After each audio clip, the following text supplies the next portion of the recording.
what do you think is the number one thing holding you back right now in your journey of working on yourself, recovering, inner work, self-love? I think, as it has been mentioned before, just that I'm never good enough, and that my mind always is just really negative. Like, it always pinpoints the negative things. Even if it's a beautiful day, it always finds the negative things. And I've been working really hard to focus, to put my focus to the positive things. But just when I'm getting a little off or tired, it's immediately negative. Or immediately, I'm not good enough. And I think that is like the biggest thing I have in my head, that I'm just not good enough. I will never be good enough. Okay. Yeah. Well, I'll give you one surface level practice that can be quite powerful. So for all of you, do keep this in mind. By default, not just you, everyone, we always focus on our failures more so than our successes, which is why if I'm like, hey, when did you mess up this past year or two? They're like, well, there and there and there and there. When did you mess up today? Oh, well, there. It's easy to find mess ups. If I were to ask you, when's the last time you won and truly succeeded? Well, I don't know. Can you list out 20 successes from today? Oh, no, that's too hard. Now, this goes back to our conditioning, where, say, even growing up, if you have, say, good grades and you show your parents, it's kind of assumed. It's like, okay, good grade's good. As soon as you have a bad grade, what is this? There's a lot more charge around failures. So our focus, our RAS, reticular activating system, is always failure, more importance than success. To the point where we rarely even celebrate success. So understanding this, which you are aware of, and that's great, that my focus tends to go, especially in times where I'm, say, more tired or maybe triggered or negative towards failures, one thing you can do on the external is take that focus and move it towards success. How? By simply giving yourself a daily mission where every single day, it's simple, but it's one of those simple assignments. If you add depth to it and take it seriously over a period of time, it'll create crazy change. Every single day before you go to bed, write down 3 successes that day. That's it. Just start with 3. What are 3 wins that day? Once you're easily able to do 3 wins, bump it up to 10, bump it up to 20, bump it up to 50. All of you have 50 wins every single day, by the way. But this also means you might have to lower the bar a bit. What's a win? Well, hey, did you brush your teeth? There's a win. You brushed your teeth. Did you put on clothes? That's a win. Did you get out of bed? That's another win. Have big goals, but along the way, celebrate every single win, no matter how small. This is something, and I used to be very much like you. I would always focus on the negative. I was hypercritical, very logical, overthinking. That's my default. And I remember back in the day, this is around 2012, I was traveling with a friend, and we were on an airplane, and he was on his computer doing some work, and he was talking to himself a bit out loud. And I kind of listened in, and he was in this kind of positive flow, and what he was saying to himself is, good job, with what he was typing. Swear to God. So he's like, yeah, good job, oh yeah. His name was Alex. He's like, good, Alex, good. And he'd type. I'm like, what is this guy doing? He's just typing something, and he's literally had this self-talk of just like everything he was doing. He's like, yeah, so good. Ooh, yeah. And I was like, interesting. Yet he kept riding this wave of positive momentum. Well, what if you incorporated that in your life? You wake up, you're brushing your teeth, you're like, oh, I'm winning. You write down, you're like, oh, that's the perfect type. Yes, I'm typing so well. Ooh, I got that word right. No autocorrect there. There's some wins. What if you collected all those wins? There would be a massive wave of just positive momentum. Don't rob yourself of that opportunity. Don't think that it'll also make you shrink your goals. Big goals, small wins. Collect the value with every single win. So on the surface level, externally, I would do that. Starting tonight, before you go to bed, 3 wins. 3 wins, 3 wins. What are 3 wins so far for today? I came here. Oh, came here, 1. Not just that. You came up here in front. Yeah. There's 2. Oh. You came here and you came up here in front. Yeah, but I would take it as like one thing. Oh, but why would you rob yourself of that? I don't know. Oh, And I took a shower. It took me a long time to do that, so I was like, yeah, hell yeah. proud of it. And you took a shower. Give her a hand. Huge. Yeah.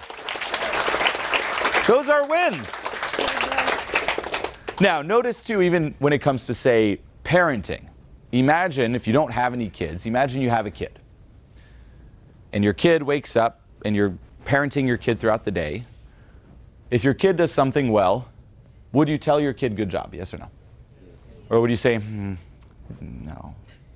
Would you withhold praise? Or would you just give your kid as much praise as possible? Yeah, we'll do that to you. If your kid, like literally my daughter will like put her shoe on and I'm like, yes, like I'll literally do a celebratory dance. I'm kind of weird like that. I'm like, no, you did it. Like I'll hype it up. We walk down the stairs, even if I carry her sometimes, I do a soundtrack. I'm like, that's how we do it. Why don't we do that to ourselves? We walk down the stairs like, put on our shoes like, what if you treat yourself like your own kid and you just, again, shower yourself with praise? We think once more, oh, but then that'll make me lazy and complacent. Well, then why are you doing it to your kid? It doesn't. Kid number one, step it up, discipline, no praise unless you are perfect and succeed. Then, as a parent, I will love you. Do you want the good enough lollipop? Do well. What kind of messed up kid would that turn into? And yes, it happens. There are parents like that. Option two is, no, you got this. I love you. You're crushing it. You're doing great. Which kid's going to turn out better? The positive encouragement. Do that to you. You cannot control how you were raised, how you were parented, the environments you were in. That's life that just rolls a dice. But you can reparent yourself. Just because you didn't get it when you were younger doesn't mean you can never get it. Another key quote from yours truly, it does not matter how messed up your past was. It does not give you an excuse to give up on your future. No matter how bad it was. I don't care how bad it was. Like, well, look at this. Might as well just give up and just do. No, it doesn't matter how bad. Doesn't give you the right. Doesn't give you an excuse. You can't use that as your little cop-out card to just be like, well, I've given up then. Whatever. I'll just go through it. Doesn't matter how bad. There's always a way. And it's also realizing that you have the power within. It's not out there. Your parents don't hold it. Your friends don't hold it. Your partner doesn't hold it. You. Only you. So on top of step one, the 3 wins, every day be like, how would I treat myself as if I was my own mom and child at the same time? Shower yourself with love. With everything you do, view it through that lens. It's like, well, what if this was my child doing that? Say you even say something embarrassing and fumble and people stare. Well, what if you were looking at your child fumbling? What would you tell your child? You'd probably like go next to your child and laugh with her. Laugh with yourself. That was funny. Or if your child's hurt, it's like, oh, that was embarrassing. You'd probably give your child a hug. Well, instead of self-attacking yourself, shouldn't have said that. Stupid, stupid, stupid. Give yourself a hug. Is it cheesy? Yeah, but it beats the alternative. And who cares if it's cheesy? Do you care about your own well-being? The answer should be yeah, even if it looks cheesy. I don't care if what I do looks embarrassing, if it has a bad label, if you're like, oh, it's kind of a little woo-woo. My own well-being comes first. It's more important than what anyone else thinks.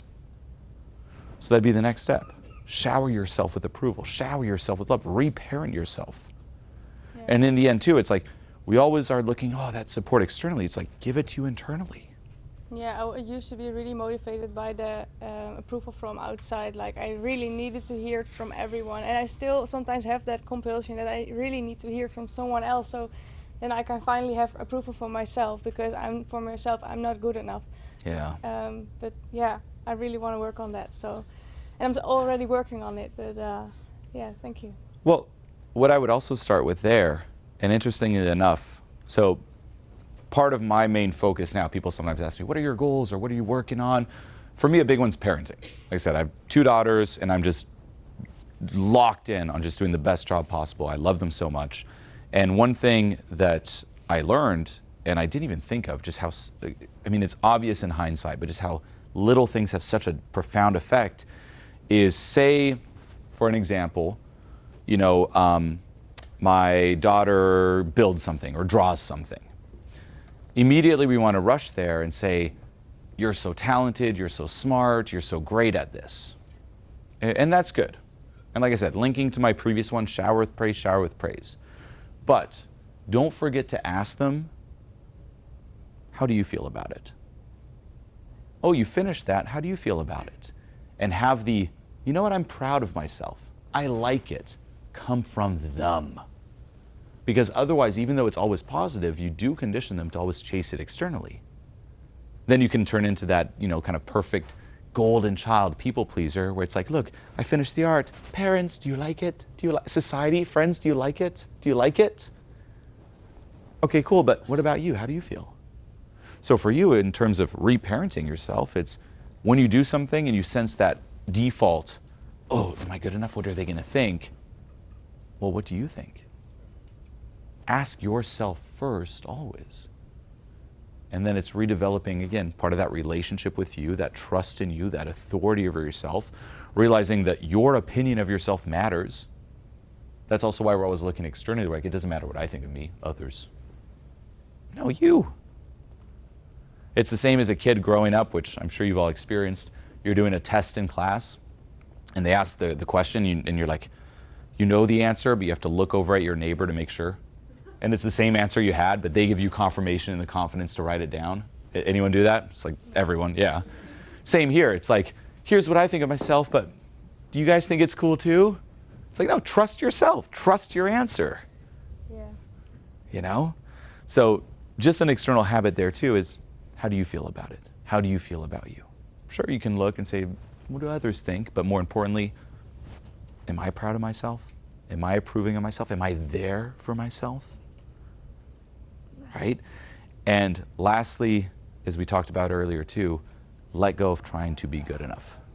And reflect on also what it means to be good enough. And look at all the requirements. Right? I'll draw this for you real fast. What we try to do is, we assume we're down here, and we try to get up here. Say this is not good enough. Terrible writing. And this is good enough. I'm not good enough, I want to be good enough. Now, the most toxic approach is if you feel like you're down here and everyone else is up here, and you want to be good enough, is that you're like, well, if I bring people down to my level, I'll feel better about myself. And you'll know people like this, very toxic. They'll come up to you and they'll try to make you feel insecure, say certain things to make you feel bad, so that if you feel bad, then you match how they feel and they feel more confident. Or they try to bring you down so they feel higher and superior than you. Toxic, terrible. The next level, and this is the majority of people, even in the self-help world, is, I'm not good enough, how do I become good enough? Well, if I start, watching self-help videos and working on myself and habits and affirmations and success and money and accomplishments and action, then I'll finally make it. But as we talked about, the more you act from here, the more you reinforce it. The more you're acting in reaction from something, the more power you're giving to it. The more you're trying to become enough, the more you're simultaneously telling yourself, I'm not good enough. Only someone who's not good enough is trying to be enough. Only someone who's not confident is trying to be confident. Confident people don't try to be confident, they're confident. People who are good enough don't try to be good enough, they're good enough. So you realize that this is an endless chase. And then, with this whole idea of good enough, you have to reflect on it, meaning, what does it mean to be good enough? Can I become good enough? Are there certain requirements that make someone good enough? And the answer is no. If you logically break this down, and this is what I did early on in my journey, I was like, well, good enough. If I think, if I look a certain way and I'm good enough, then I'm not, because there's a requirement. I need to look a certain way to be good enough. If I think I need to do a lot of inner work to be good enough, well, then I'm not good enough without the inner work, so I'm not good enough. The only way to be good enough is to have no reason at all to justify it. I'm good enough, why? Just 'cause. If you can give a reason, you're not good enough. because then you need that reason to be good enough.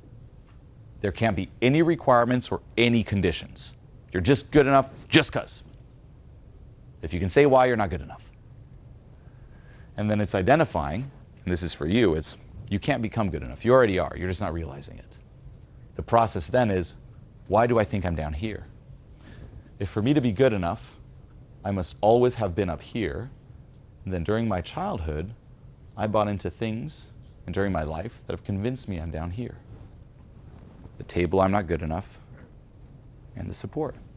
Let go of all this, and realize that you've always been up here. And then even your self-help, self-actualization journey changes. It's no longer, I need to improve and be better. It's, I'm already up there, I know that, and every day I'm realizing it more and more. So I'm still doing the work, while every day knowing I'm already there. And I'm just realizing that I'm there more and more. Does that make sense? Yes. That's the approach. Not become, realize. And if it depends on something, you're giving your power away to that thing, and it will always be taken away because nothing out here is permanent. We live in a world of duality. There's a pendulum swing. If you try to find good enough in your results, in your money, in your success, in your looks, it'll be taken away and can be taken away. So even if you get that thing that you crave so much, if I could just accomplish success, I got it, it'll be immediately followed by the fear of loss. What if I lose it now? Then I go back. Oh no, I can't lose it. So you cannot base it off anything external. You're good enough, why? Just 'cause. And then one final thing, you might have heard me talk about this, but think of life as a video game. When it comes to my life philosophy, by the way, this sounds out there, but my life philosophy, my life view, even spiritual work, even letting go, comparing life to a video game can be extremely illuminating.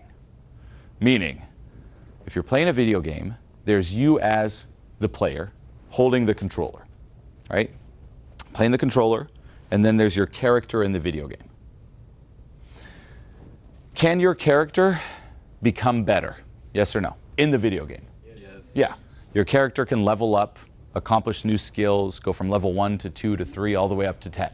And it's a better character if you're playing a level 10 character than a level 1. So your character can get better. Do you get better as a player in terms of your self-worth when your character levels up? No. Like what if I came to all of you here and I was like, everyone, you know, I'm so confident today. My character went from level 4 to 5 in the video game. I'm a level 5 person now. You'd look at me like I'm crazy, right? You're like, wait, what?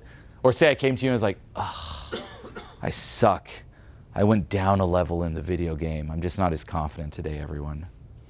Be like, what? Why are you letting a video game say anything about you? Well, then think of life that way. Here's you in life. You in this moment sitting here, you standing here. Here's the avatar character that is you. Can your character change in life? Yeah, you can learn skills, etc., etc. You know more, you grow up. But then if you think, what about the player, my essence? That's unchanged. And then you realize the whole relationship with life, just like a video game, is 1 foot in the game of life, 1 foot in the character, 1 foot in the player. Same with life. You're here, you do have this character, this avatar that's meant to experience and live. You're 1 foot in it, but don't forget your true essence. Good enoughness, just 'cause. People get too sucked into first-person perspective, living through the character only. No, you gotta zoom out and remember you're both. But then also not disconnect. You're not just the player. That's like throwing the controller down. Non-duality. No, it's 1 foot in each. But viewing it this way is really a healthy way of approaching life, meaning, hey, go experience things with your character, improve, learn skills, but don't make it mean anything about you and your value as a person. And in the game, things will change. Your character will go up, go down, finish a mission, lose the armor, get a sword. All great. You're still you. Same here. You're going to have ups and downs in life. Everyone does. There's no like getting better and better and better. All of us here, before we die, we're going to go through terrible things. We're going to all experience tragedies, myself included. Ups and downs. That's life. Don't make it mean something about your essence. If it's a tragedy, though, be with it, feel it. Don't disown what you're feeling, but don't say, I'm going to make this mean something about me as a person. No. Don't make how you look say anything about you. You're just you just 'cause. And then you can also audit your response to disapproval and also approval. If someone's like, you suck, you're like, no, I'm just me. You're awesome. Yeah, I'm just me. You can say all that, I'm just the player. That's it. I'm just me. I'm just good enough. You're the best. Nah, I'm just good enough. You're the worst. I'm just good enough. Nothing out there. And that's ultimately true confidence and true peace. It's knowing that no matter what happens out there, you're okay in here. And then now you have this proactive, healthy approach to life. So for you, relationship with yourself, wins, approval, right? Showering yourself with that just love, reparenting yourself, and then overall chasing good enough, you already made it. And then also think too of, this comes down to Disney movie conditioning, right? It's like there's always that happy ending we're after. Did I pass the finish line in the happy ending? There is no happy ending. Think of all those movies, and I'm rewatching all of them with my kids now. They all end with the beautiful happy ending. It's like the princess and the prince, they kiss, sunset, and they lived happily ever after. Until a few minutes later, when they got into their first big argument, right? Then the next day, I was joking, it's like Beauty and the Beast. The Beast cheats on her with her sister, and they get over a big, it's like life then keeps lifing. There's none of this perfectly just ever after. So it's an illusion, and then the question for all of you, if you're chasing it, same for you, if you're chasing, am I good enough? Ask yourself, say I were to make it. Instead of that finish line being out there, what if I were to place it behind me now? How would I live my life then? And then do that. You already passed the finish line. You just need to realize that you've passed it. Happy ending's already here. How are you going to live your life moving forward now in that happy ending? Okay? Yeah. Give her a hand, everyone. Come on. Thank you. Amazing.